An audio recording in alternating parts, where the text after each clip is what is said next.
Welcome to true 9 news.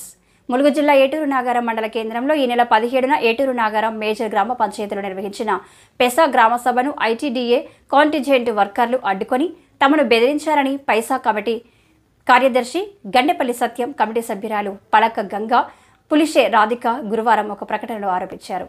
ITDA contingent worker బడే సులోచన, బడే సతీష్, చేల శమంతక మణి, గొంది గౌరమ్మ పెసా గ్రామ సభను అడ్డుకొని తమ వెనుక ఐటీడీఏ ఉన్నతాధికారులు ఉన్నారని, మీరు ఏమి చేయలేరని అంటూ దుర్భాషలాడారన్నారు. అంతేకాకుండా పైసా గ్రామ సభకు వచ్చిన అధికారులను సైతం సులోచన తన అనుచరులు బెదిరింపులకు పాల్పడినట్లు తెలిపారు.